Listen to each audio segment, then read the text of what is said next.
case. This is one of the rare occasions where civilians actually reach the crash site before the military does. That's partly why we have this testimony. So these oil workers, suddenly they notice a U.S. Army helicopter come out of nowhere and make one circle around the scene and then leave, which really surprised them because back then helicopters were very rare. And so they were like, okay, time is short. We've got to find a way in before we're kicked out of here. And so they start looking for a way in.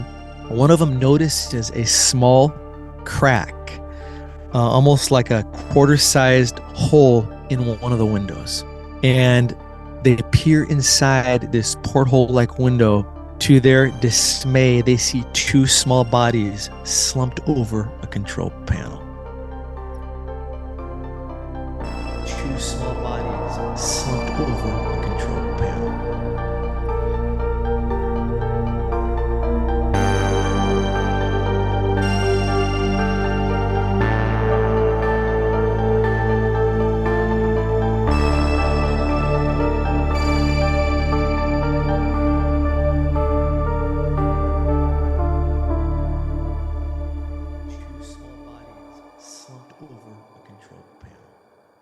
The history of our Earth is so different from what we can imagine.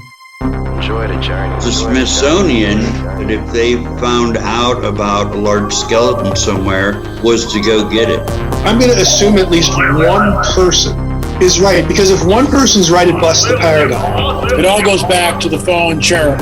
And the problem with the modern day church, they have a very truncated view of the supernatural. This backdrop that's just pregnant with all kinds of meaning associated with this Mount Hermon event. Welcome to Blurry Creatures. And this guy defects from the kingdom. That's a big deal.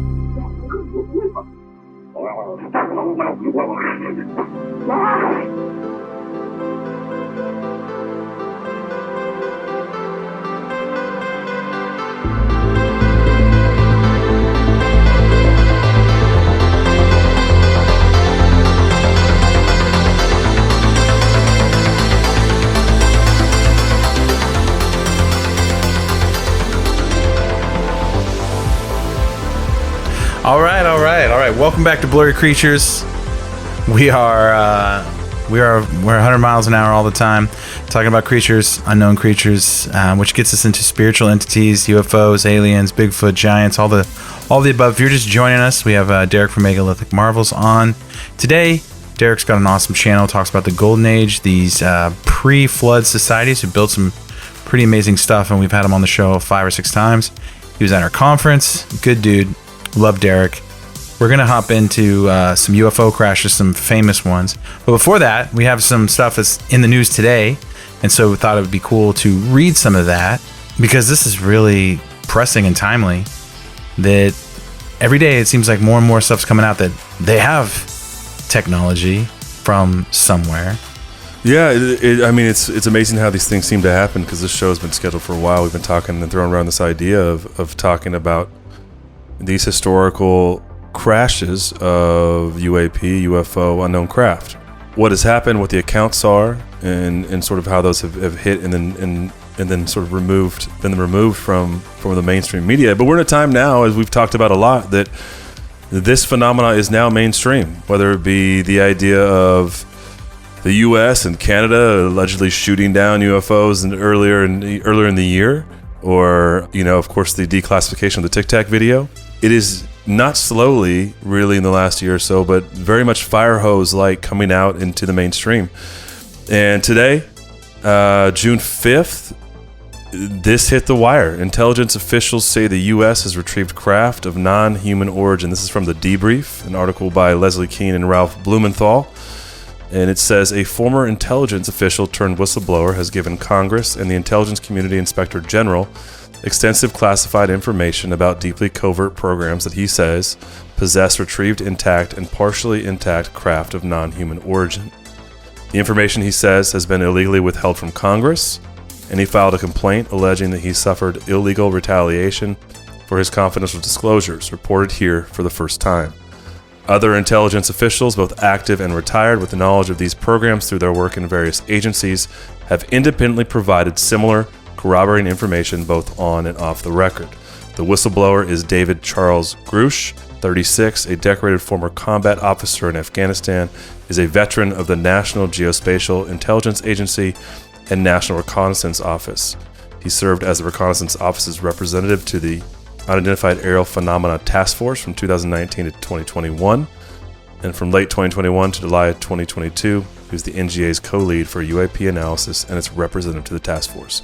And it's a long article, you can read the rest of this, but essentially, this guy with pretty spotless credentials has said that this information and the reality of craft of non-human origin being recovered by the United States is true and been withheld from Congress. So if you haven't seen this, please take a look and read the entire article. But this is phenomenal timing, as we are going to get into some historical examples with Derek Olson of craft crashing and being recovered by the U.S. government.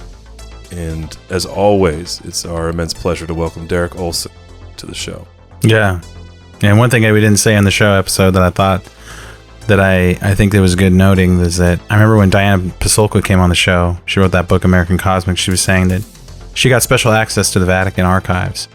And as we know, some of the best history books and probably the most true version of history is probably stuffed in books in that place that most people can't get to. But she said there was a whole wing dedicated to UFOs, UFO sightings, and things of that nature. Not just a book, but a whole wing of books. So, many books. Yeah. It necessitates a wing. Right?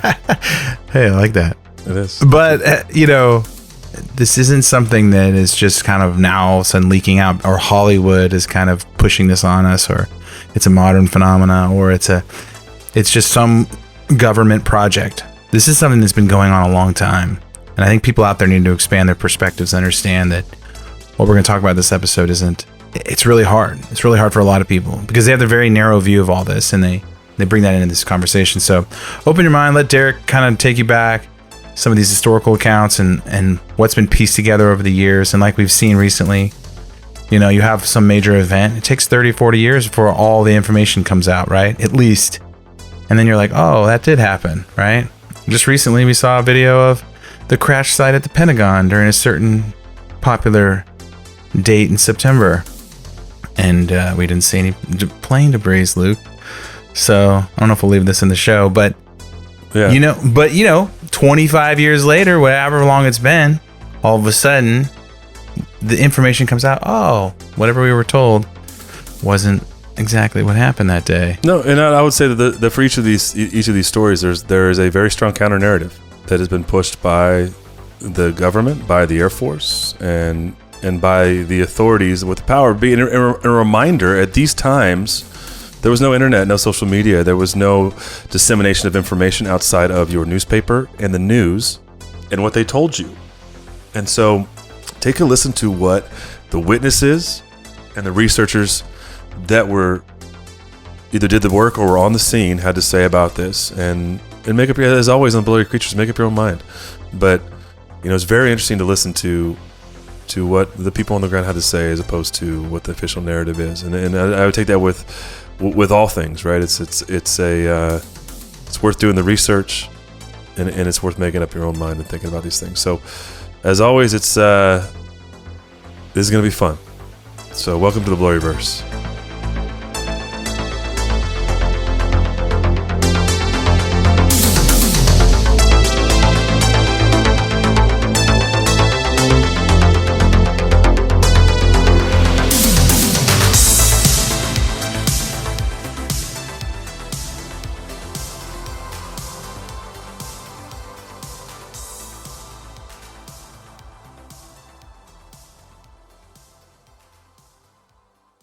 Welcome back to Blurry Creatures. I won't do my quintessential joke this time, Luke. I'll spare you. We have got Derek from Megalithic Marvels on today. And usually, Luke loves his joke when Derek comes on. Yeah, we are going... We're not going to the bone zone today, though. No, but like for all intents and purposes, We still are. We still are. I mean, it's the guy that needs no introduction. Derek Olson of Megalithic Marvels, straight back from Egypt. I was there, ground zero. It's exciting. We were just talking before the show in our pre-roll here about next year's trip, and Derek does an annual trip to Egypt with Muhammad Ibrahim. This is an incredible, one of a kind experience. The Blurry Boys are going to join up at some point. We are going to be in Egypt with our good friend Derek Olson, who was also at BlurryCon, of course, if you're familiar with the show. But great to have you on. You've been a great friend of the show. We love your work. Oh my gosh, we love your work and everything that you do. Nate and I are headed to Peru. We're looking at some megaliths. But today, Derek, we are getting, we're not going to be in the Bone Zone. We are getting famous UFO crashes. That's right. Yeah, it just dropped today. We were making jokes about how many have gotten sent. People sent me this today. There's been quite a few, but the intelligence officials are coming out and saying that the U.S. has retrieved craft of non-human origin. That could be a surprise to a lot of folks out there. Probably more surprising they're talking about it and admitting to it, other than the surprise that they have it. If you followed any ufology stuff for the last 20, 30 years, you would know, you'd heard of Bob Lazar and his account of reverse engineering, recovered craft. And, a lot of people will write him off. A lot of people will say that they believe him. That there's a lot of camps on Bob Lazar, but the reality is that there are a lot of stories, anecdotal and also on the record as well, that attest to UFOs, unidentified flying objects, and they call them UAPs now, unidentified aerial phenomena, crashing and being recovered. And so this is gonna be fun, Derek. We had tossed this idea around sometime after BlurryCons. This has been kind of marinating for at least a few months. You said this is definitely outside of what Megalithic Marvels does. However, this is something you've been very interested in. So, as always, we're very excited to go through, because you're meticulous in your research. Whether we're talking about Cyclopean architecture, or the marvels of Egypt, or Sardinia, or Easter Island, or the mysteries of Mount Shasta. We are. Or Lovelock Caves. You bring the full scope and always bring the thunder. So welcome back to the show, Derek, and excited to talk about this today. We haven't really gone through any of this, which I think is at least in specifics. So this is going to be very fun and I think intriguing, considering what is now hitting mainstream media this year and even today.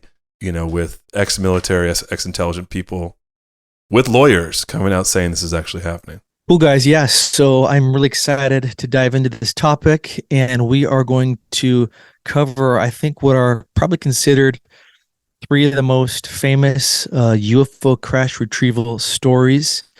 And I sent you guys some pictures.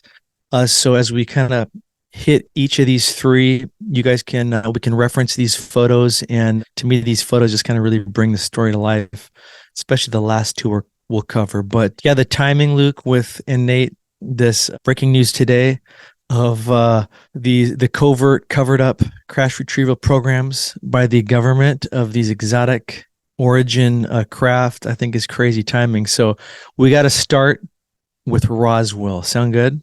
Of course. So the Roswell crash, 1947, and let me set this up by saying that, and a lot of people might know this, some people might not, so it's just good to have a little history. So leading up to the Roswell event, right, there began to be many UFO sightings throughout the world, especially during World War II. And shortly after, that were sightings by military personnel of flying objects that no one really had a basis for back then, most notably over Scandinavia, where they were called or known as ghost rockets. And I think between 46 and 47, there was over 2,000 of these ghost rocket sightings. So you had that going on. And then there was the famous Kenneth Arnold sighting, June 1947 in Washington State, my home state. So this guy was a private pilot. He's flying near my backyard of Mount Rainier.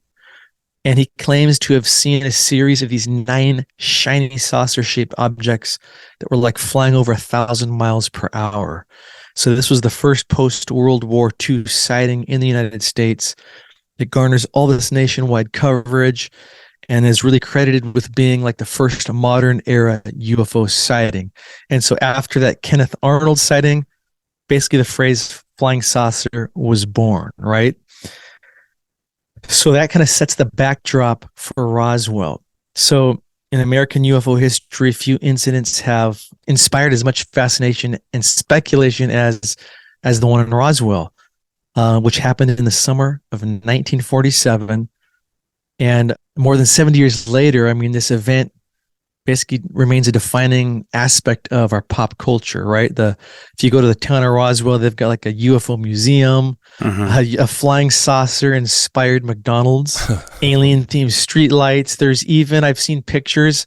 It's pretty cool. There's this extraterrestrial family stranded in a broken down UFO on the side of State Route 285 looking for a jump start. So they've totally taken the UFO alien theme and ran with it. But as historian Richard Dolan points out, for about 30 years or so after the actual Roswell event happened, almost no one knew about it because of the quick cover-up performed by the military, which we'll get into. So it was only because of the hard work of a few people in the 70s and 80s, specifically Stanton Friedman, who went and tracked down the eyewitnesses who were still alive at that time, captured their memories, and basically the Roswell story was resurrected.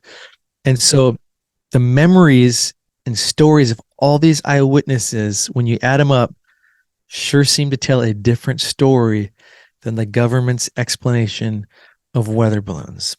So it all starts Saturday, I think it was July 5th, 1947. A guy named Mac Brazel, he's the foreman of the Foster Ranch, which is located approximately 75 miles north of Roswell. And this guy's outside, and he starts to notice strange debris scattered across this very large pasture. He begins to pick up various pieces of this debris, and he found that it was unusually lightweight, yet super strong. And there was what looked like metal, and then this foil-like material that's, become associated with Roswell. And he said that later he tried to cut and burn some of the debris, but had no success doing so. So that was Saturday, July 5th. Sunday, July 6th, Brazel brings some of this debris, and Brazel, again, is the foreman of this ranch, brings the debris to the Roswell sheriff named George Wilcox. George Wilcox sends 2 deputies out to investigate, and they come back and report back to him that, there's this huge area that looks burned and glass-like. I guess the sand almost turned to like this glass-like material, which lends to excessive heat, right? So Sheriff Wilcox then, he's like, okay, taking this more serious. He calls the Roswell Army Airfield, which at the time was home to the 509 Bombardier Group. And this is the same group that dropped the atomic bombs over Japan in World War II. So this 509 Bombardier Group was apparently the only unit in the world at the time that had the ability to drop nuclear weapons. So if you're looking for a unit to do an elite secret task, this is probably the group, right? Right. And this unit was commanded by a guy named Colonel William Blanchard, who later goes on to become a 4-star general in the 60s. Okay, so this is happening on Sunday, July 6th. Here's where it gets good. On Monday, July 7th, this Colonel Blanchard sends a team to investigate the site. And they're led by 3 guys, Captain Jesse Marcel, remember that name? And he's with a guy named Sheridan Cabot and William Rickett. So these 3 guys meet with this rancher, Mac Brazel, and they go out and they visit the crash site with him. And according to, I believe it's Jesse Marcel's testimony, this debris field was about 3/4 of a mile long and 300 feet wide. Wow. So very large. And there was a huge gouge in the ground that was 500 feet long. Marcel noticed debris as thin as newsprint, but incredibly strong. So again, he's corroborating what Mac Brazel said about it being thin yet strong. And apparently from other eyewitnesses, the debris could not be dented even with a sledgehammer. And then again, this foil-like material, it could be crumpled, but it would return to its original shape without wrinkles. Jesse Marcel notices, and this is interesting to me, I-beams with odd symbols on them. And I'll come back to that later with somebody else's testimony. So years later, this Jesse Marcel told investigator Stanton Friedman that the debris was definitely not a plane, missile, or a weather tracking device. He said, quote, "It was something you'd never seen before or since, and it certainly wasn't anything built by us," end quote. So this Jesse Marcel of the 509 Bombardier Group is really kind of the key figure in the whole Roswell story, right? So he loads up his vehicle, I believe this is again Monday, July 7th, with debris that night. And one of the guys with him did as well.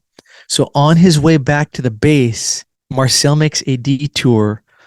I love this because this is what I would have done, to his house at about 2 a.m. And he wakes up his wife and his son, who's 11 years old at the time. His son is named Jesse Jr. And he shows them pieces of this wreckage or the debris. And he basically says, "This is from a UFO that just crashed. We've got it right here in the house." And Jesse Jr. went on to write a book about this. I think it was called The Roswell Legacy, where he was forever impacted. But can you guys imagine like that you're Jesse Jr., you're asleep in your bed, you hear your dad open your door at 2 a.m. and he's like, "Son, I got something to show you. This is a UFO wreckage." How epic would that be? It's wild. It reminds me of Super 8 when in that movie when the kids like see the it's kind of a little different, but they take those little like cubes back that they find, but that are like supposedly from a UFO crash. But this is interesting, Derek, because this is like one of the arguments Luke and I make a lot on this show is that a lot of people think this whole thing is just spiritual, but you're talking about physical evidence for stuff. You're talking about crashes, parts, unknown elements, unknown materials, things that, have been happening for a long time that show signs of an advanced faction of entities, whether they're from the inside the earth or somewhere else, whatever they are, wherever they're from. It's not an apparition. It's not a psyop.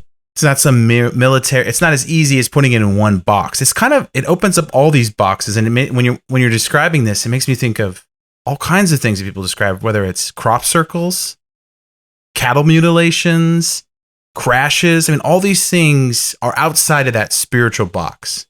And so I like these documented historical accounts because it kind of forces specifically Christians to kind of open their mind a little bit more and be like, hey, like all these stories can't be explained away with one simple Bible verse, wave the magic wand and it just goes away. It's just not how it works. And I don't know what it is, and I don't know where it comes from. Most of these stories just leave you with more questions.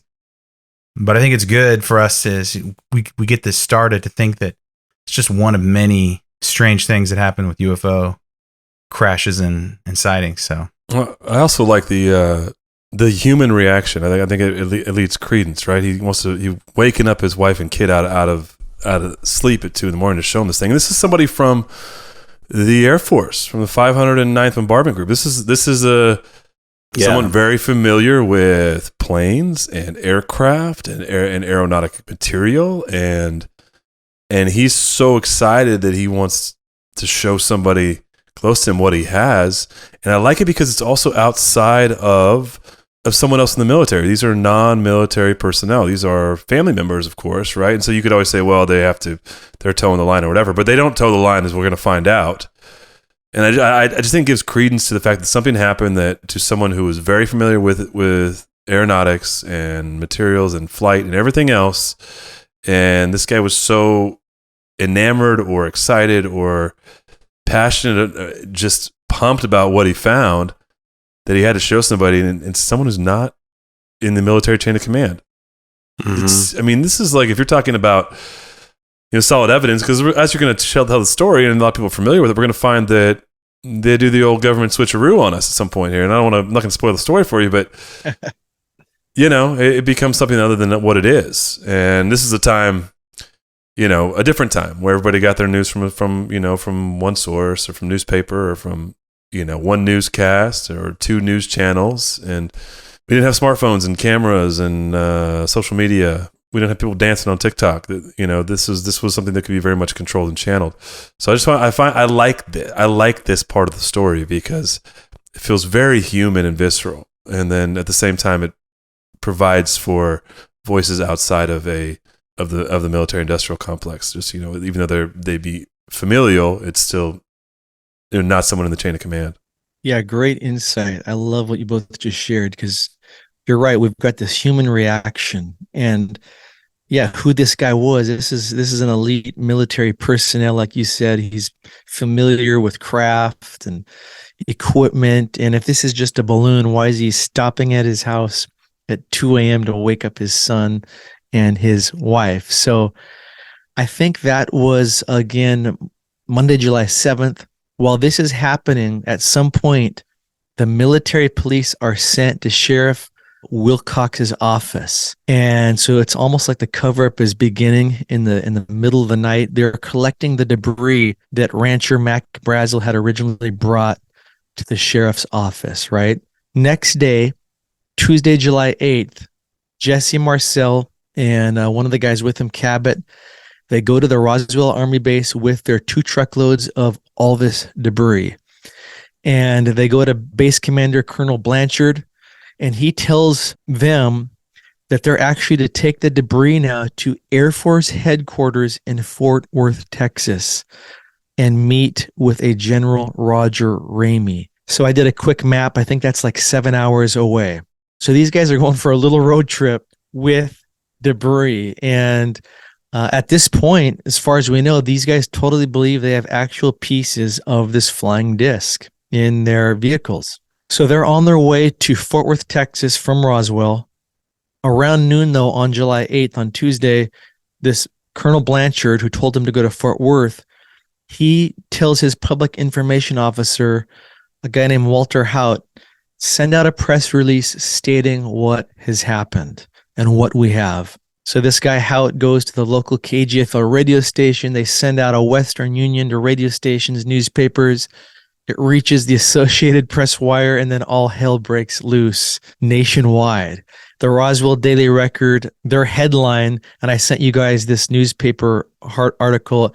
It says, RAAF captures flying saucer on ranch in Roswell region. So that's a real newspaper headline published by the Roswell Daily Record.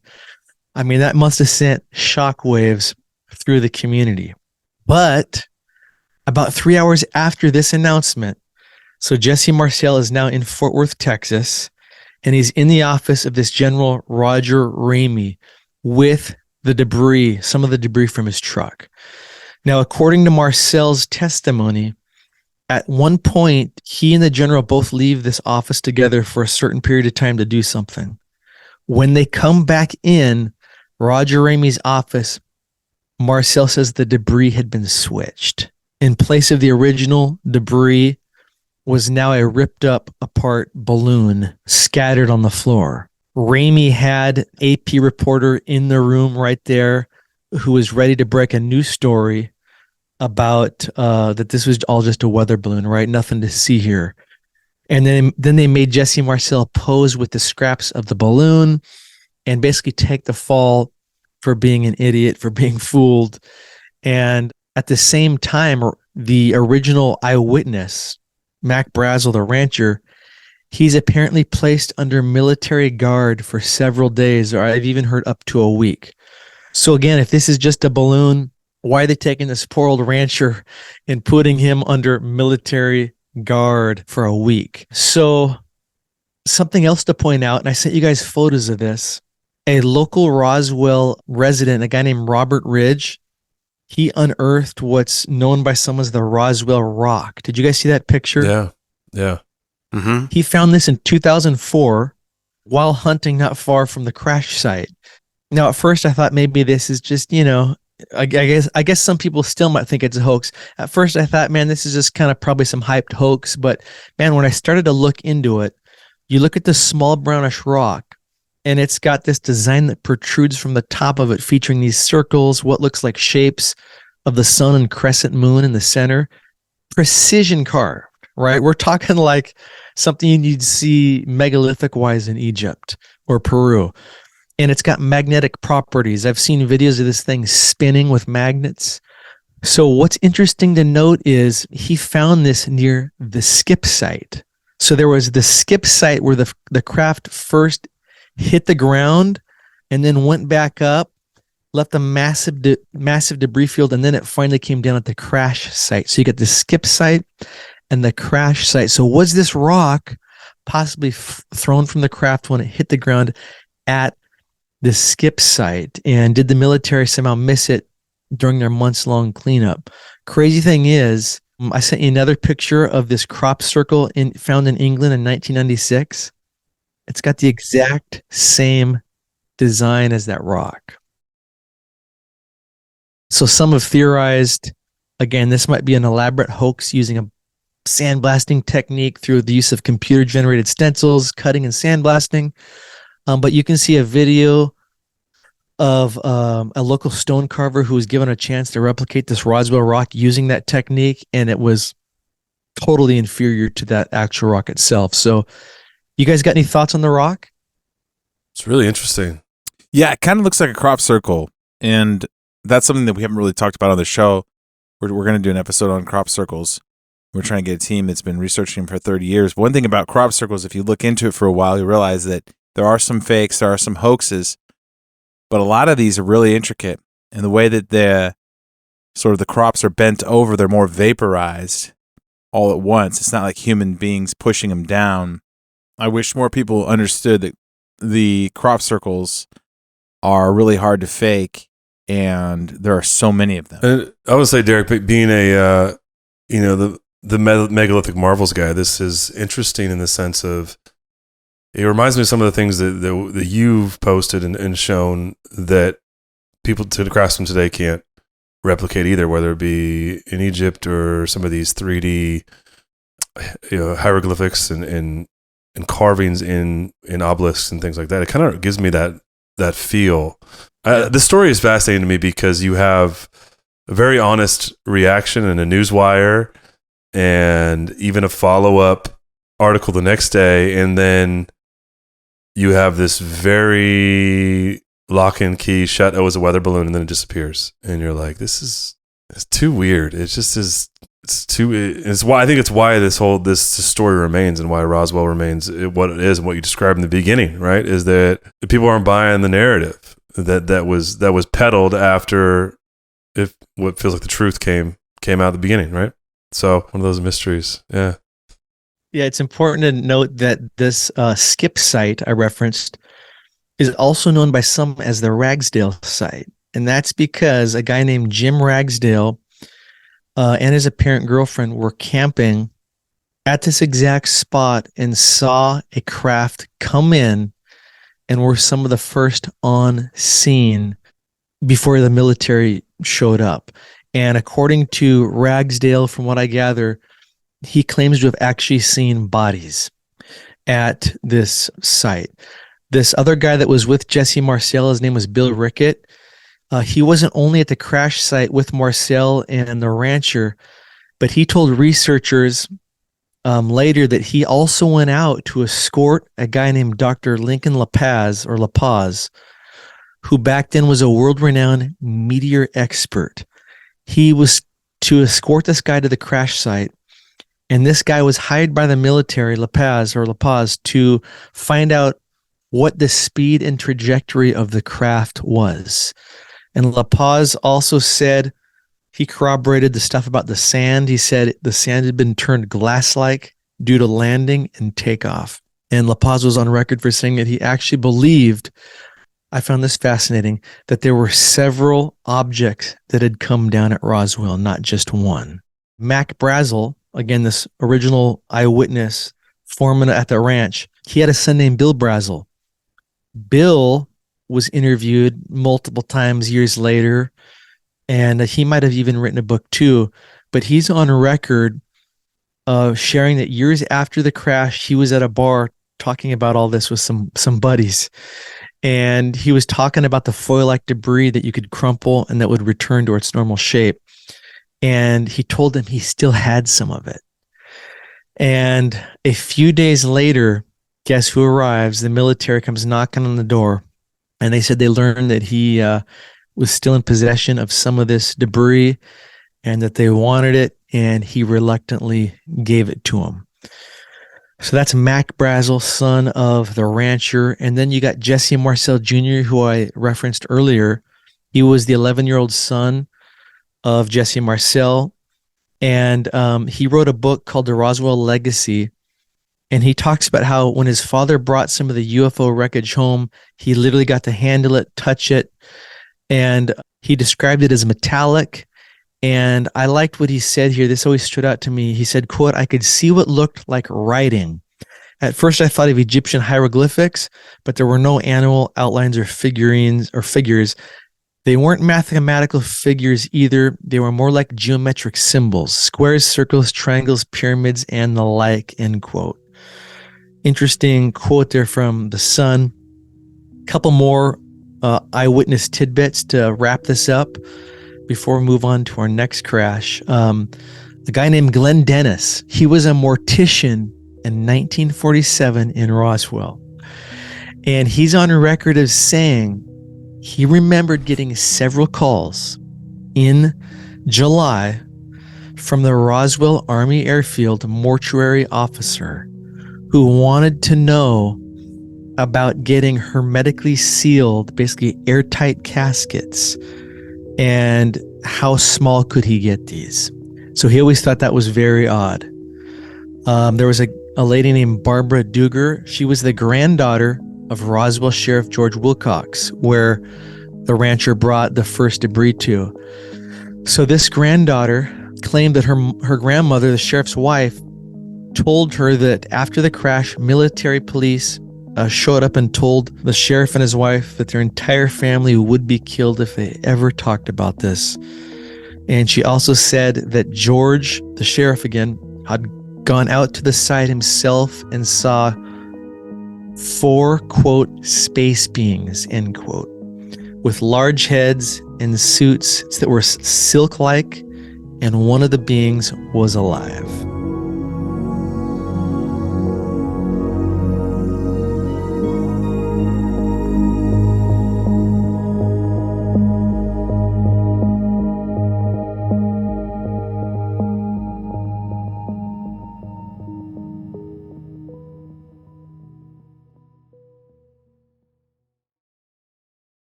Wow. Yeah, this is the stories that you hear and you see in movies, that there were beings there that were still alive, and most of them were gone. I think the casket phone call is interesting, these airtight caskets, because they're trying to preserve these things probably. And, you know, it kind of makes me think of like the difference between a hoax and a real event. Something like Patterson-Gimlin film, where to this day it's still debated. Roswell, to this day it's still debated. And things that I think are real events, they sort of burn themselves into a time period, and people can't get over it. And the locals can't get over it because people have stories like this, like their grandson is still telling a story in a book or whatever, because it's that important. I mean, the wife of, Patterson still has the film, right? She's still guarding the film to this day. So it's like, I think people are highly skeptical, and they're so, they want evidence for themselves, but you can't get it, right? You're not going to have a little piece of the spacecraft. You're not going to have, record of your parent having phone calls from the Air Force base. You're not going to have these little things. You have to kind of trust that some of these people are saying, look, this is the best evidence we have, because the way that the government operates, it's going to hide every single piece of evidence possible.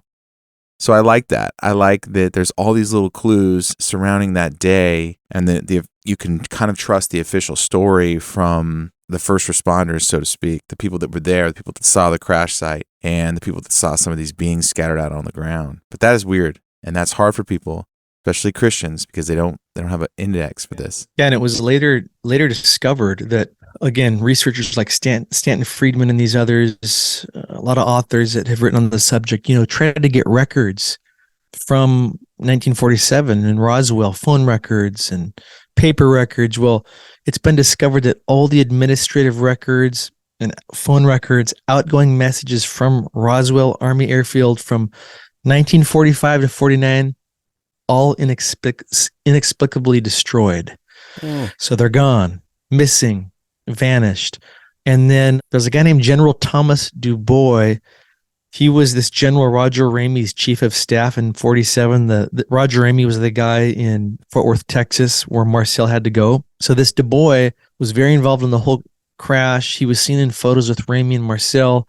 In 91, he was interviewed and stated that the whole balloon thing was a cover story. And he made it clear that the entire cover-up was being managed by a general named, I think it's Clements McMullen from the Pentagon. And McMullen made it clear to him that this crash was above top secret. So again, to close this story, if it was just a weather balloon, why are the trees clipped? I didn't even really get into that.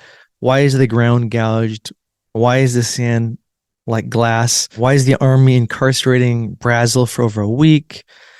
Why are people being threatened with their lives? Why did several witnesses state they saw beings? Why are all these records destroyed? And we could ask many more questions, but even though so few people to this day actually believe the Air Force's explanation of Roswell being this crash weather balloon, the truth is the tired narrative is still promoted to this day by the guardians of truth, and that is the Roswell story. Yeah.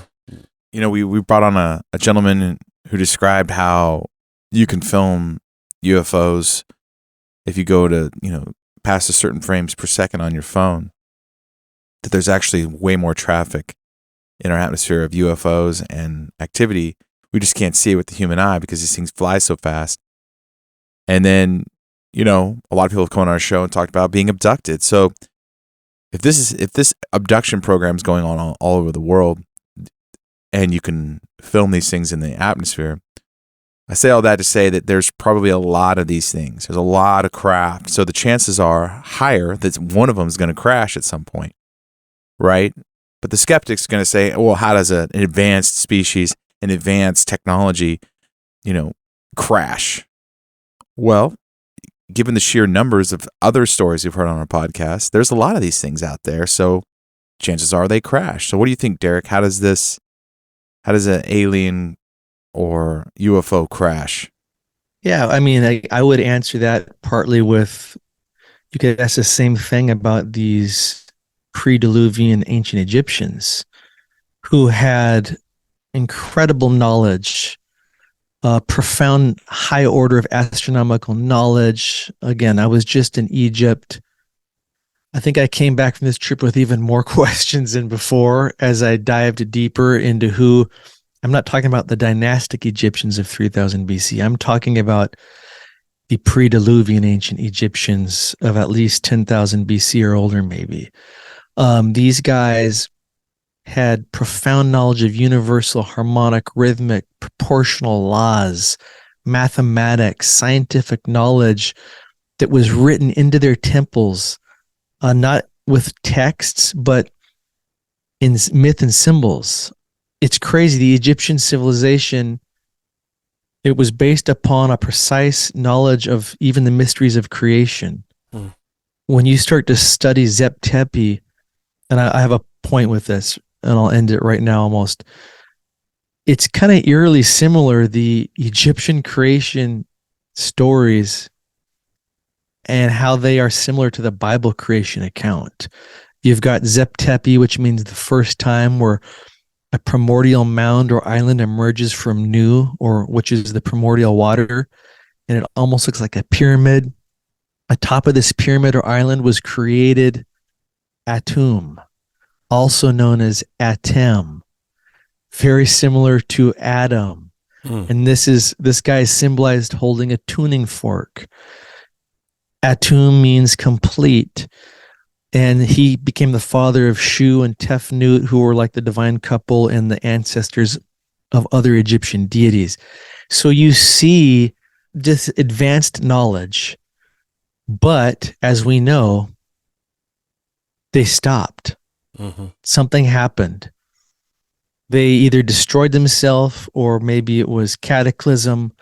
But I guess to answer your question, that you could ask the same thing about the ancient Egyptians, right? As brilliant as they were, they weren't perfect. They lost it. They either destroyed themselves or something. So I would say the same about these advanced crafts we're talking about, possible entities. Just because they're advanced doesn't mean it's 100% flawless. And I think we're going to see with some of these other stories that we're going to get into, if we have time, more emotion, more of the human side of this stuff that will kind of bring it all together in a bow. And I would add that like technology fails on all levels, whether it be an F-18 or what you consider advanced technology. It's not perfect, right? This happens all the time in conventional aircraft, and I think just from a very practical standpoint, I think we'd be remiss to think that it always works perfectly. We know that it doesn't in our space, and if we're to believe that technology is in this case is something like perhaps passed on from the Watchers, or as we talk about the Book of Enoch and what happened in Gen 6, and you have this movement of tech, it's never going to be perfect. So I think it's 100% plausible and very, very highly likely that you have even catastrophic failures in this imperfect technology. Which I think even lends more credence to the physicality of these things, right? Because as we were talking about at the top of the show, a lot of visceral reactions to the article that came out today. It's holograms. It's not a physical thing. And yet, if we look at these things crashing, that's very physical. And then as a technological thing, technology is not infallible. So I think it's perfectly in the same way a brand new car off the line will break down and have something wrong with it. In the same way that the most advanced technology we have right now will fail. It does. That's what happens, right? So you have the element of error and the element of fallibility in technology, and then that's how you get a crash. Luke, even the DeLorean wasn't made well. Man, it's grays were TikToking and driving. That's what'll get you. That, or they had the Ford Tempo version of their UFO. Right, it's the Ford Fiesta or the Pinto. Yeah. Nate, you mentioned people capturing UFOs in your phone. I sent you guys a video that I took in 2018 where I was literally at the Nordstrom Cafe eating lunch, and I look out west toward, Seattle, and saw something massive. The video doesn't do it justice because I kind of caught the tail end, but watch that later and let me know what you think. To my eye, it looked like a massive cigar-shaped UFO, and it's spherical. It's white, almost like it's disguising itself as almost a piece of cloud, but you can tell this is some kind of craft because it's going pretty fast. So anyway, check that out. I might have actually captured one on my 2018 iPhone. So there you go. Have you guys heard of the Aztec crash of 1948? No. So Aztec crash, 1948. So you guys remember the show X-Files? Well, the character Scully, that was actually copied from the real Frank Scully, who wrote one of the first books about UFOs called Behind the Flying Saucers, published in 1950. So he was this researcher, author, hunting down all these X-Files and crash retrievals. In his book, he included this story of the Aztec crash. And then later, researchers Scott and Suzanne Ramsey, they've done the most work on the Aztec crash. They spent over 25 years writing books about this crash, vetting witnesses. They archived 50,000 related documents from sources including the U.S. Army, Air Force, FBI, CIA. And these graphics that you guys have with this Aztec crash were created under the strict guidance of an artist named Tom Bogan, who worked with historian Michael Schratt and author Scott Ramsey. So these graphics are extremely detailed to the source, which is cool. It's not just AI, right? Right. So Aztec, New Mexico, March 25th, 1948. This is 8 months after Roswell. A crisp pre-dawn morning in the high desert of New Mexico, about 12 and a half miles from northeast of Aztec, there's this goat rancher named Valentin Archuleta. He's walking toward his corral to let livestock out to graze, when suddenly he's stunned by a sonic boom that draws his attention upward towards the sky, towards this rocky mesa. And overhead in the distance, as he looks, he's seeing sparks fly as a large glowing disc scrapes the face of a mesa and flutters down in distress. Valentin heads to the nearest phone. He's shaken, and it was located at the Blanco General Store, and he calls the Kirtland Air Force Base in Albuquerque, New Mexico, to explain what he had just witnessed. I kind of wish he had skipped that part and he just went out there. Around the same time as this is happening, a brush fire is reported near what's called Hart Canyon Road, about 12 miles from Aztec. And so these 4 oil field workers, led by a guy named Doug Noland, they're sent out by the El Paso Oil Company to make sure the company's big drip tank out there is not in danger of this fire. So these guys are driving out. As they arrive to near where this big drip tank is, they notice something strange sitting above on the mesa.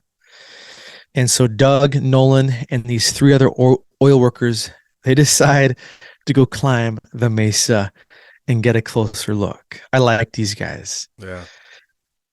So they make the climb. As they reach the top of the outcropping, they come over the top. Their eyes are met with a shocking sight. They see a large disc-shaped craft silently lying at an angle. The craft is almost perfectly intact, and it has an aluminum exterior finish.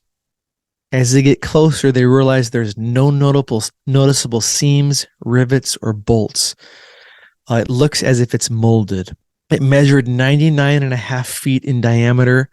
It featured an upper dome above and a lower dome beneath, with this circular disc in the middle. And you can see by the pictures, this one's more unique than other images of craft. You see this one's it's just got a super huge disc on it, which is kind of cool. The outer edge of the craft had 3 gold-colored rings that ran around the entire outer edge of the disc. Along the outer circumference of the disc were 6 16-inch circular porthole-like windows with a mirror finish. Now here's where it gets interesting. These 4 oil workers eventually climb up the ridge of the craft, and they begin to look for a way inside. And this is one of the rare occasions, as Michael Schratt points out, historian who's really researched this case. This is one of the rare occasions where civilians actually reach the crash site before the military does. That's partly why we have this testimony. So these oil workers, suddenly they notice a U.S. Army helicopter come out of nowhere and make one circle around the scene and then leave, which really surprised them because back then helicopters were very rare. And so they were like, okay, time is short. We've got to find a way in before we're kicked out of here. And so they start looking for a way in. One of them notices a small crack, almost like a quarter-sized hole in one of the windows. And they peer inside this porthole-like window. To their dismay, they see 2 small bodies slumped over a control panel. Soon after this, some local ranchers by the names of Mr. and Mrs. Knight arrive on scene to see what the commotion is about. So again, time is short. More people are showing up. The oil worker, Doug, I think it was, goes back to his truck, grabs a giant long pole that was on this work truck, and he brings it up to the craft and pokes it through this hole in the window. Somehow, according to, again, these eyewitness accounts in the books from Scott and Suzanne Ramsey, somehow this guy activates something on the control panel that opens the entry hatch on the bottom of the craft. Talk about a shocker, right? Right, yeah. So these oil workers quickly make their way inside the craft. They notice there's 2 main levels. They first go, I believe, to the lower level where they find the two humanoid entities that were leaning over by these consoles. They were approximately 4.5 to 5 feet tall.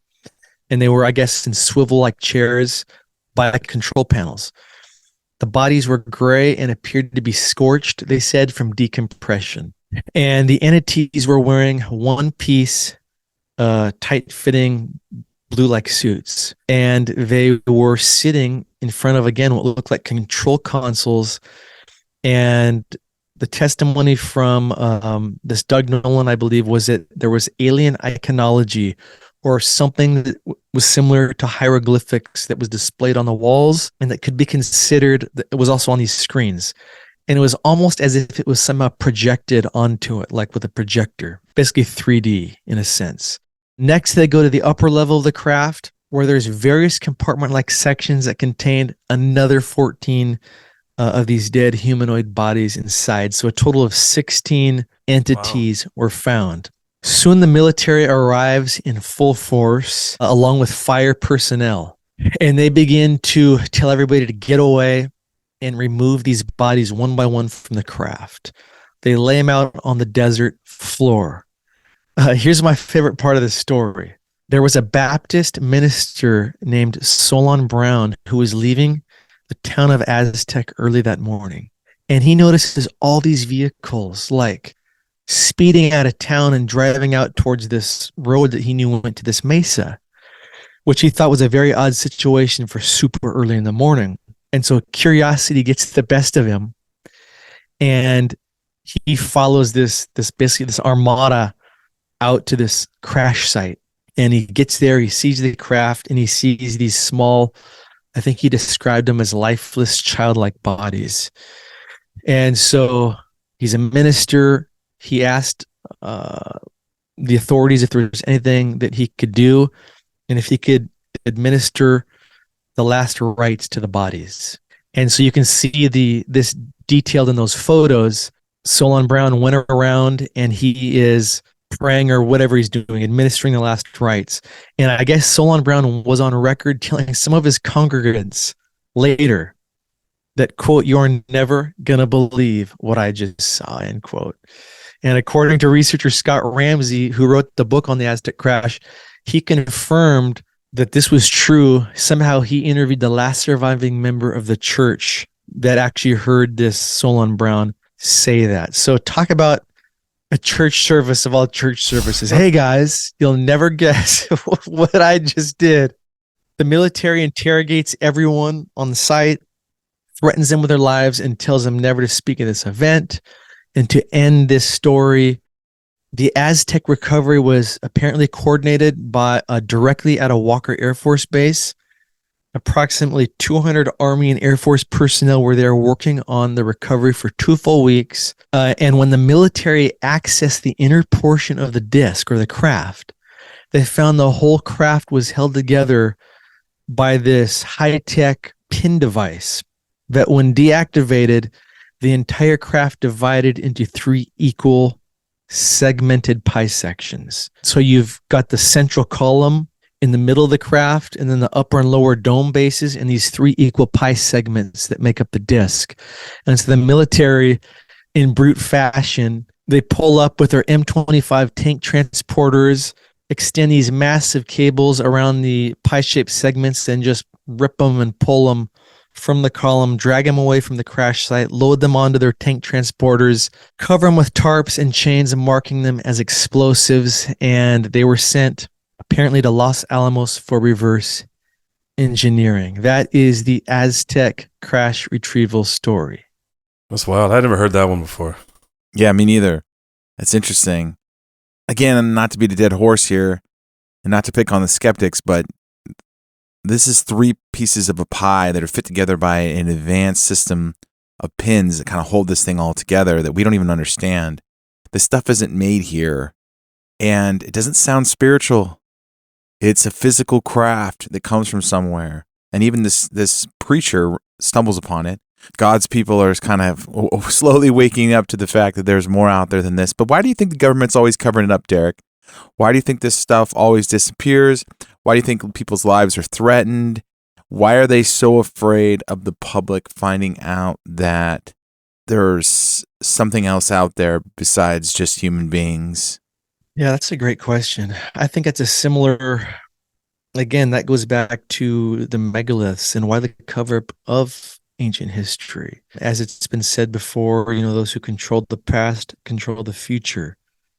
If they don't cover it up and they go public with this stuff, number one, where people are going to be asking, well, who are these entities? Where did this technology come from? Then the government's probably going to have to come clean a bit about that they've got a lot of this technology and they're actually using it to make all kinds of military machines. And that's when we'd realize, okay, there's this breakaway almost civilization where the elite have this technology, but why don't we get to have it?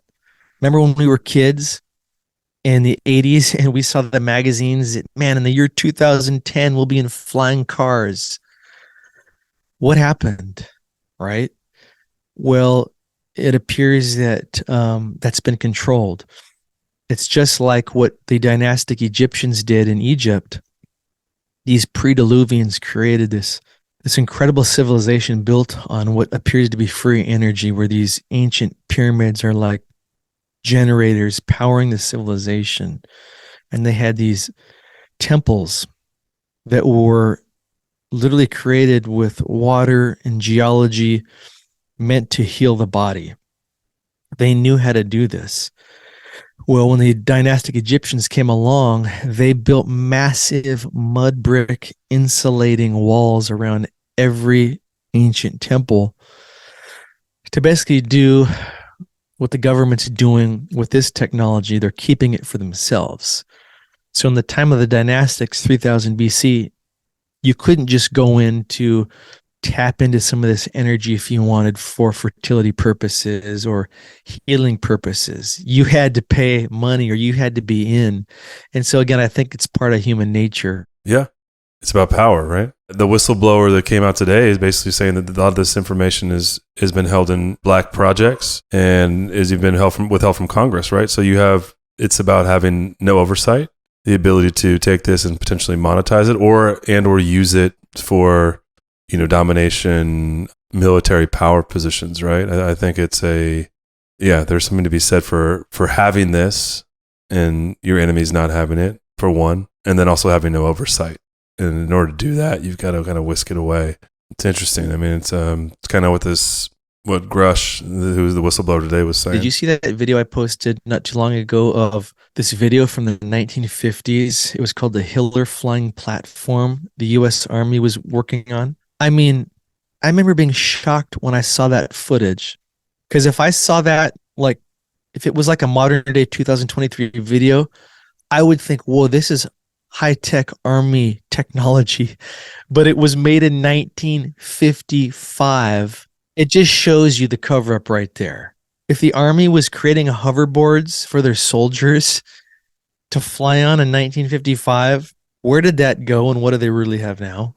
Yeah, tech is always being sort of whisked away or being controlled by the few, right? If you invent a car engine that runs on hydrogen, you end up dead or something like that, right? They always seem to control the technology. And I think what you're saying is in ancient times, they started to do that as well. Eventually, they started to build fences around their healing sites and their temples and pyramids and whatnot, sounds like. But Derek, I see a connection between these UFO stories you're talking about, these images and these holograms being projected on the wall. It sounds like an ancient language. And we have crop circles with the same thing, and we have megaliths with the same thing. Is there a connection here between all these? Is there some sort of ancient language or language of angels here? Great question. And to me, that is the connection. Like I said, I've been doing Megalithic Marvels for a while, and one of the central themes is lost ancient technology. Well, you start to see all the similarities with lost ancient technology of, like, if we're talking ancient Egypt, and then a lot of what we're talking about here with these craft, these symbols. And again, I think it goes back to whoever these entities are, whoever's making these craft, where these symbols are almost projected on these, what looks like consoles. It's like the ancient Egyptians. They've got precise, profound knowledge of the universal harmonic, rhythmic, proportional laws, and they don't need to write out their ABCs. They use symbols. Almost have like the ancient Egyptian symbols. They're not just 3D in their precision in the way they're embedded in granite, but the meaning is 3D. So the meaning might mean, it might refer to this neter or this god, but it also has a meaning in nature. And so you start to peel back the onion and you realize, how did these ancient Egyptians know about the constellation Taurus and in this kind of stuff? It just shows you there was such a deep knowledge. And again, I guess to answer your question, that's probably what I think is going on here with these symbols. It's funny, Derek, because I was at the Met yesterday looking at the Egyptian timeline, and it says, 75,000 years ago, 80,000 years ago, they were the earliest signs of these artist huts and stuff. And then 75,000 years go by, and suddenly they invent hieroglyphics, which is like one of the most advanced languages that we know about. And it's hilarious because it doesn't make any sense that we were like cavemen, and then all of a sudden we invented one of the most complex languages possible. Mm-hmm. And then a few hundred years later, we built these massive pyramids. It's like, you're right. It's just mind blowing. Yeah. No, that's such a great point, because the mainstream Egyptology or history, they call the era before the dynastic Egyptians of 3000 BC the pre-dynastic. I think we talked about this at BlurryCon real quick. And basically, the pre-dynastic era were like the cavemen. So they want us to believe that they went from basically cavemen to, I think, the early dynasties building these pyramids. But funny how the later dynasties, their pyramids got worse and everything got worse. So how do you explain that? So many mysteries, but I better get to this last crash site so we have time. All back to Egypt, man. All roads lead back to Egypt, don't they? I even posted a video recently of when I was at the Egyptian Museum in Cairo. I'm looking at this display that's marked, pre-dynastic or prehistoric Egypt. Again, this is before the dynastic Egyptians who get the credit for all the building the cool stuff. Well, you're looking at the pottery of these pre-dynastic peoples, and it's archaic, and you can tell it was made by hand. But guess what's painted on almost every piece in this case? Pyramids. Interesting. They saw the pyramids of their day, meaning if pre-dynastic's 9,000 BC to I think 3,000 or 3,100 BC, they're painting the pyramids before the mainstream says the pyramids were built, right? So it's stuff like that. Okay, so let's talk about the Kingman crash. So Roswell was 1947. The Aztec crash was 1948. Now we're talking about the Kingman crash of 1953. So again, as you might imagine, the public knew nothing about the Kingman event at the time, which remained covered up like Roswell for decades after. First break in the case came again from good old Frank Scully, who wrote many books. I think this one was called Behind the Flying Saucers.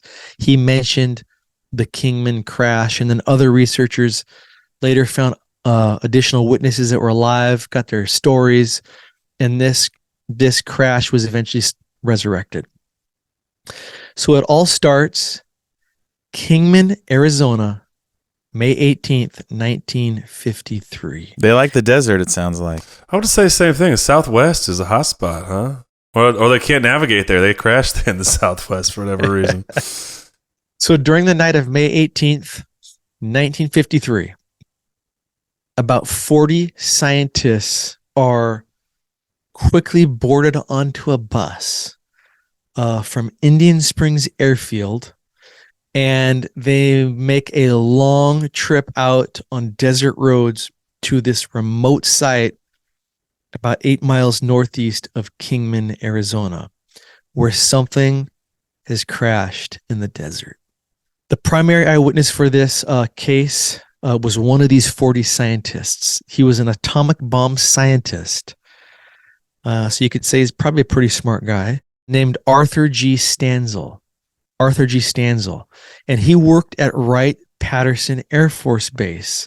It's really interesting when you start to study all these crash retrievals. So many roads lead to Wright-Patterson Air Force Base. So he's working there. He gets the call along with these other 39 scientists. Hey, jump in this bus. We need you out here at the site now. So according to Arthur G. Stanzel, they get out there, and there is a craft embedded in the sand at a 15-degree angle. There were already 2 huge spotlights that had been set up by the military that were shining on the craft. And you guys can see the photo for this. It was approximately 30 feet in diameter. So this one's much smaller than, I think, the Aztec one, which was 99.5. Yeah. It was 14 feet tall. It had a series of slots going around the outer circumference of the disc. It had a brushed aluminum-like surface, and the craft featured a curved entry hatch, but had no hinges whatsoever. And the scientists were told, even before they're getting out of the bus, they're told that the craft is made out of material that is classified. It's above top secret. Basically, don't even ask us about the material of the craft. And you can kind of see why if you go down that rabbit hole in your brain. If they find out what this is, then, why can't we put this on our fighter jets and have them be impenetrable, right? So after making measurements and later studying the crash site, this Arthur G. Stanzel concludes that the craft struck the ground like he assumed at 1,200 miles per hour. Wow. But it was strangely undamaged, and he said definitely not human made. He said the object, quote, the object was not built by anything, obviously, that we know about on Earth, end quote. Now, here's where this story gets really strange. According to Arthur Stanzel, there were 4 humanoids found alive inside craft. And he said the humanoids came up to the shoulders of a 5'10" man, and their eyes were slightly further apart than humans, and they had pointed chins. So these entities seem to be a bit different than your typical gray, almost a little bit more human-like, but not. According to researcher Harry Drew, who did a lot of research on this crash, there was one humanoid that stood in front of the other 3 and appeared to be the leader. And there was somehow communication between the high-level military brass and this humanoid commander-like entity. And the entity said, we will go with you under one condition, that you do not separate us. And so a deal is made between the retrieval team and these humanoids not to, separate them and take them away apart. The scientists were only allowed to stay on the site, I guess, for about an hour as a group, and were quickly loaded back onto the bus and left. On the way back, every scientist had to raise their right hand and give an oath that they would not disclose what they saw. And so, in a hurry to clear this crash site, the Army Corps of Engineers brings in another M25 tank transporter with a long, 18-wheeler tractor trailer behind it. And so the Corps engineers are out there. They build this big scaffold, wooden cradle to go on top of this transporter. And they somehow prop the craft up into it to haul it. And they quickly head toward the Hoover Dam, and they're just trying to get out of here. But I don't know if it was because it was the time of the morning or what, too much traffic. They felt like they needed to find their own shortcut across the river. So they head towards the river. They string this massive cable across the Colorado River somewhere near this input they found. Then they bring a massive barge down the river and attempt to drive the tank transporter onto the barge. But as the transporter is starting to cross the river, the cable snaps And at one point, the outer wall of the disc slams into Hoover Dam. And so maybe we should at some point have a Blurry expedition to go see if we can find the dent on Hoover Dam. Wow. Hoover Dam's a blurry place anyway, allegedly. So yeah, that's wild. Eventually, they somehow cross the river. And then again, according to researcher Harry Drew, they bring the craft, check this out, to a remote operating facility at Groom Lake. This is 1953. I think the U-2 spy plane's first flight was 55. We know this is where Lazar saw the craft in the 80s. So this 1953, I mean, it sounds like if this is true, Groom Lake was at least somehow operating. And researcher Harry Drew interviewed a guy named Colonel Wendell Stevens, who was also part of this retrieval operation. And Wendell Stevens described seeing, again, this is a megalithic connection, a pyramidal rock structure when he was at the site in 1953. According to Harry Drew, he later went to the site and found whatever this pyramidal rock structure was. I need to do a deeper dive on that. But according to historian Michael Schrad and others, this is like kind of one of the smoking guns that they believe prove this case to be true, is that this Wendell Stevens said he described this rock structure, and then this Harry Drew somehow finds it. I don't know how big or how small it was, but that is the Kingman, Arizona story. Derek, I don't think we brought this up yet, but do you think that if there's a war going on in all realms, there's wars going on in our realm? You know, we war with each other, we build our technology, we shoot each other down. What about in the angelic realm? Do you think some of these crashes could be the good guys shooting down the bad guys? As easy as that. Hey, maybe that's a possibility by other UFOs. I have my doubts about humans shooting them down from our side. Yeah. I don't think we are. Yeah, just because when you read a lot of these reports, the military has enough, they have a hard time just getting into them themselves, right? Once they're crashed. Right. And so, yeah, maybe it's unfriendly fire in the galactic skies. Maybe it has to do with solar flares, stuff like that. Maybe, like we've talked about earlier, it's some kind of operator error, or these entities, clearly they've got bodies. Maybe it has something to do with losing pressurization or getting sick with something. I don't know. Those are my thoughts. Yeah, it's interesting that they're wearing suits and that there's like these glass panels on the front of them on some of these. So this idea of pressurization, you know, we see that in normal airplanes today, but could be an intense pressure. And I know that our atmospheres are probably different than what they're used to, if we think about this logically. So yeah, something happens. The plane, the UFO becomes, unpressurized, which could affect the operators instantly, which could maybe be reason why they crash. But they're pulling massive G's if they're actually flying the way that we fly.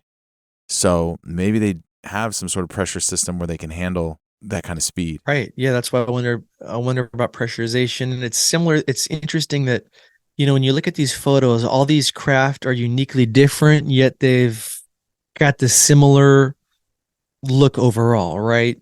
Usually with the disc shape in the middle, these porthole-like windows, the metallic-like finish. They seem seamless. And so all of that, man, it's just so interesting to consider. I was going to say that I think it was very interesting too is the timing here, right? It's May 18th, 1953.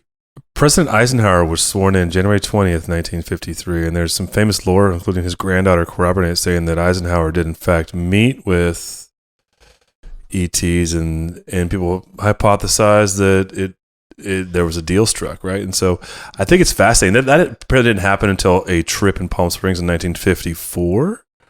But here we have a story, and I'm not sure if this is the first, but definitely probably not the last of there being beings there that were taken into for interviewing or custody or however you want to talk about it. According to this narrative and this account, That's what happened.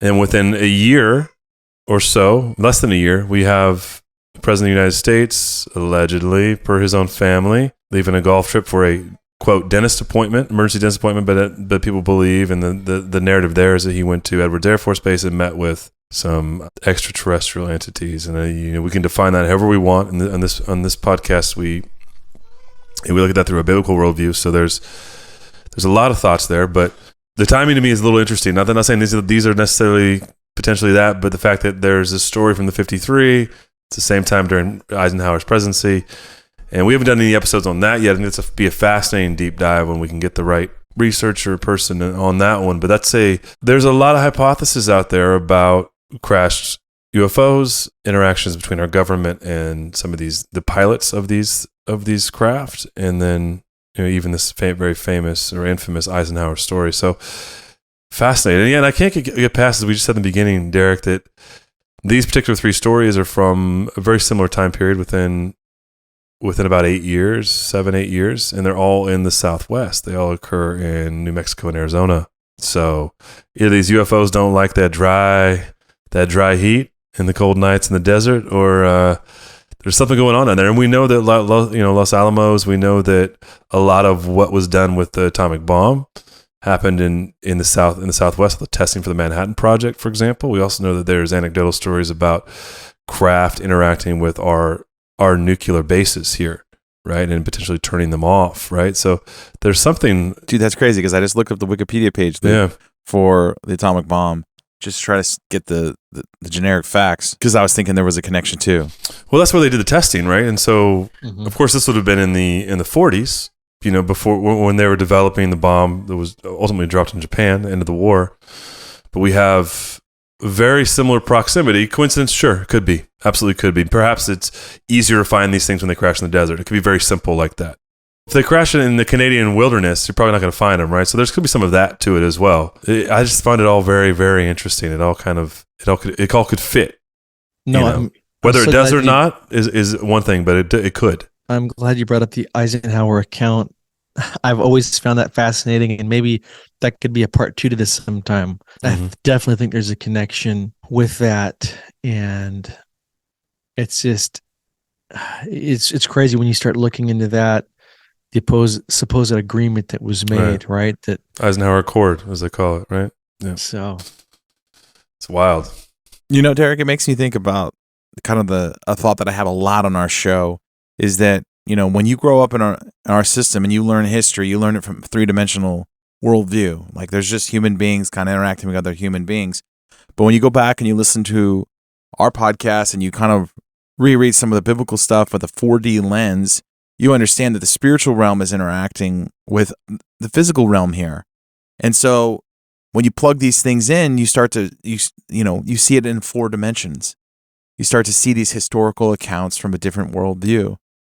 And what I do love, though, is that it's always some farmer on the side of the mountain, whether you see angels telling you the birth of Messiah or you see a UFO skipping across the desert floor. It's always someone out there with some animals. So if you want to see something blurry, become a farmer, get some goats or some sheep or whatever, and get out and see what you can see. A shepherd's a good line of work for having an angelic encounter. I think that is another reason for the supposed cover up, is that if the public knew, for instance, that governments had this kind of technology, you wouldn't need the internal combustion engine. You wouldn't need all these things. We could travel with ease, right? We talked about the flying cars before. I mean, there's so many other purposes that would make life easier, right? If this kind of technology was harnessed for good and not just for fighting machines or flying craft. So that's interesting. That's a good angle. I mean, right? It's a tool to enslave. You have asymmetrical war, essentially, right? And you can also hold this to keep people in the machine or in the matrix, or however you want to say it, right? It's man, Derek, this is fun. This is out. It's so funny how it feels out of the realm of megalithic marvels, but then it all comes back and there's symmetry. it makes sense, right? And then we started talking about, the idea of finding, interesting things in the Bible, whether it be Daniel and the Prince of Persia, and which is one we like to bring up a lot about traveling, or you have, these stories from Nuremberg that we covered, Nate, on the show, of these things happening in the sky. But these things can be ancient and also old, and then also new, and yet here we are. It does fit. You have hieroglyphics, and you have, all the above. All roads, as a joke, kind of do come back to Egypt and to ancient history and understanding the past, understand the present, right? And so, yeah, man, as always, the research is meticulous, and we're grateful for that. And this was fun. This is a fun little outroad, from our usual conversations on giants and bones and megaliths, which I absolutely adore. Those are my most favorite because I just love history. So this was great, man. So hey, as always, tell people where they can interact with what you're doing and maybe what you're up to. I think we talked at the top. We just got back from Egypt. Yeah, we had an amazing trip to Egypt pretty much last week. It was incredible. Just a great bunch of people, and like I said at the top of the show, I came back with more questions, I think, this time. Yeah, I got a Peru trip in October, and that's going to be fun. I'm going to go on the heels of you guys. You guys are going this month, right? Last week. Yeah. Incredible. So got some tours to look forward to. And then, other than that, I've been doing some more with the History Podcast. So people can follow Megalithic Marvels podcast. I've been always busy on the gram, as you guys know, and having fun. So that's basically it. Well, Derek, don't go inventing a car that runs on water and get disappeared, okay? Yeah, seriously, bro. Need you around. Because that seems to be the theme, everyone from Tesla down. If you invent something that they don't like, and they can't hire you, then you disappear. Tesla, yeah. I think Tesla tapped into some of what we're talking about, whether it was ancient advanced technology. And it's crazy to consider he did it in the 1800s. And I've been studying his life a bit more these days. And that's another fascinating subject we could get into sometime. Even the Tesla technology. There was some crazy mystery surrounding his birth. Did you guys know he was apparently born at the stroke of midnight during a lightning storm? Wow. This is blurry. This is definitely, and that's a teaser for one of our future podcasts. Yeah, hey, stay good out there. We need you for BlurryCon 25 sometime. We got a lot of things to do. So 24, 24. I mean, whatever. Yeah. It was fun, guys. Thanks for 25. Don't skip 24. Come on now. What year is it? I meant like the 25th edition of BlurryCon, like when we're all in our 80s. Yeah. Or whatever, however old that is. Luke went through a portal on this episode. Skipped a year. I'm back now. Yeah. And that's what happens. Thanks for I meant the 25th edition. That was a poor choice. It's all right. It'd be like BlurryCon 10 or something. You'd be like, we're not going to the past to do that one. So, Derek, love you, man. Just skipping ahead. Yeah. Thanks for coming on the show and always just supporting what we do. And just being a friend in the space, man. There's a lot of people out there trying to make noise and figure it out, but I think it's cool, that we have a lot in common, and we're become good friends, and I just appreciate it, man. Really. And I know. I would say we're just glad to know you, man. This is it's good to call you a friend. You're a good man, and you do exceptional work. And so we are very at the baseline. Just glad for your friendship, man. Grateful for you in this space. Hey, ditto that. Grateful for you guys. It's great to have bros you can lean on when things get tough in some of the spaces we do. You guys know what I'm talking about. So thanks for your support.